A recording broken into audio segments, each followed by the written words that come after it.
Zygote से oocyst बनेगा। oocyst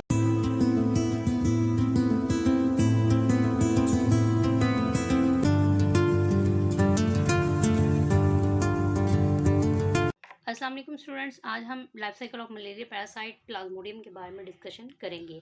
अब बेसिकली प्लाज्मोडियम क्या है, ये स्पोरोजोन्स का जो है वो जीनस है, ठीक है। और इसकी जो है वो अगर हम हिस्ट्री की बात करें तो ये 1550 से भी पहले के जो है वो पाए जाते हैं, ठीक है। पूरी वर्ल्ड में जो है वो तकरीबन एनुअली 100 मिलियन पीपल्स जो है वो इससे वो अफेक्ट होते हैं, ठीक है। उसके बाद जी अगर हम इसके लाइफ साइकिल की बात करें तो इसका लाइफ साइकिल जो है वो बेसिकली वो वर्टिब्रेट और मॉस्किटो होस्ट जो है वो ये दो इंपॉर्टेंट कैरेक्टर हैं इसके लाइफ साइकिल में, ठीक है।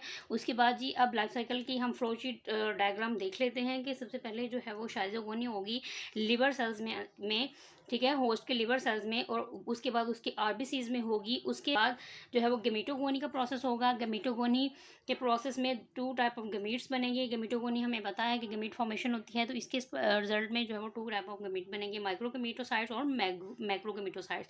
अब जो माइक्रोगेमेटोसाइट्स हैं वो माइक्रोगमीट्स बनाएंगे, जो मैक्रोगेमेटोसाइट्स हैं ये मैक्रोगमीट बनाएंगे, ठीक है। अब जब ये वाली सिचुएशन आ जाएगी तो फिर जो मॉस्किटो होगा, एक और मॉस्किटो वो बाइट करेगा, ठीक है, होस्ट को, ठीक है। होस्ट को जब बाइट करेगा तो वो जो पिकअप कर लेगा, यानी कि वो गमीट्स जो है वो उसमें से उसके ब्लड में से उठा लेगा, ठीक है, पिकअप कर लेगा गमीट फ्रॉम देयर ब्लड, ठीक है, होस्ट में से। उसके बाद जी फिर क्या होगा कि मॉस्किटो के अंदर ही जो है गमीट्स जो है वो फ्यूज कर जाएंगे और जाइगोट बनाएंगे। जाइगोट उसके बाद प्रोडक्टिव कवरिंग अपने गिद बना लेगा, जिसे हम oocyst बोलते हैं। जब oocyst बन जाता है तो फिर oocyst के बाद जो है वो स्पोरोजोइट्स बनते हैं। स्पोरोजोइट्स स्पोरोगोनी के प्रोसेस के थ्रू बनते हैं, ठीक है। अब ये स्पोरोजोइट्स जो है वो रिलीज हो जाते हैं और ये जो है वो न्यू होस्ट यानी कि न्यू होस्ट पे जाके अटैक करते हैं और फिर ये सारा साइकिल जो है वो चलता है। इस साइकिल की डिस्कशन हम नेक्स्ट जो है वो करते हैं। उसके बाद जी इसमें जो है वो बेसिकली इसमें कुछ इंपॉर्टेंट टर्म्स हैं जो पे जी है जी पैरोजिम्स, ठीक है। पैरोजिम्स जो है वो ये क्या है, पैरोजिम्स एक्चुअली में सिम्टम्स हैं, मलेरिया की सिम्टम्स हैं जो पीरियोडिकली रिकर होती हैं, ठीक है, रिकर होती हैं, यानी कि ये पीरियोडिकली यानी कि थोड़े थोड़े वक्फे बाद जो इनकी अलामात आती हैं उसको हम जो है वो पैरोजिम्स, ठीक है। उसके बाद जी एक इम्पॉर्टेंट टर्म थी, उसके बाद जी इसकी सिम्टम्स क्या हैं, इसकी अलामात क्या हैं मलेरिया की बेसिकली अलामत ये हैं कि सबसे पहले चिल, हमें सर्दी लगती है, उसके बाद फीवर हो जाता है, और फीवर भी जो है वो हमें पीरियोडिकली होता है, ठीक है, यानी कि कुछ टाइम पीरियड के लिए हमें फीवर होता है, उसके बाद फिर आराम आ जाता है, फिर थोड़ी देर बाद जो है वो फिर फीवर हो जाता है, ठीक है। तो ये डिपेंड करता है पैरासाइट की स्पीशी पे कि कौन सी पैरासाइट की स्पीशी जो हमारे अंदर एंटर हुई है, ठीक हो गया जी।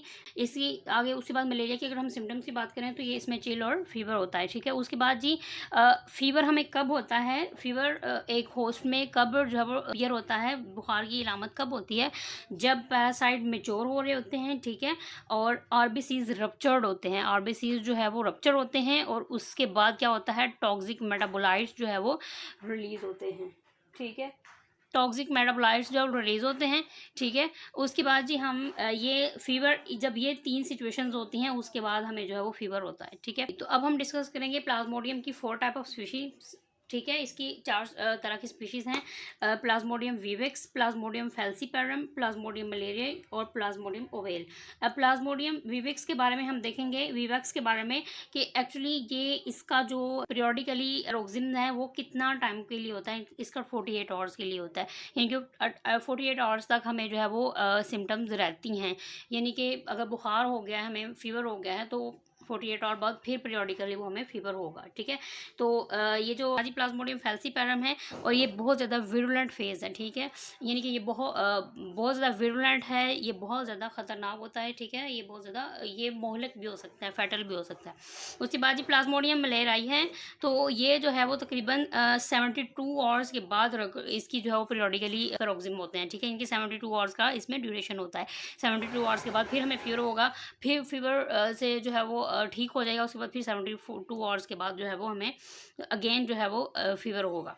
तो ये वर्ल्ड वाइड जो है वो इसकी डिस्ट्रीब्यूशन है, ये वर्ल्ड वाइड जो है प्लाज्मोडियम मलेरिया जो है वो पाया जाता है। उसके बाद ये प्लाज्मोडियम ओवेल के बारे में बात करते हैं, तो प्लाज्मोडियम ओवेल जो है वो एक्चुअली में ये बहुत ज़्यादा रेयर रेयर होता है, ठीक है। ये बहुत कम जो है वो थ्रू द वर्ल्ड पाया जाता है, ठीक है। तो ये था जी हमारा आज का लेक्चर। अगर आपको मेरे लेक्चर में कुछ कोई चीज़ इंफॉर्मेटिव लगी है, अगर आपको मेरा लेक्चर पसंद आया है, तो आप मेरी वीडियो को लाइक करें, चैनल को सब्सक्राइब करें और दूसरों के साथ शेयर करें। Thank you.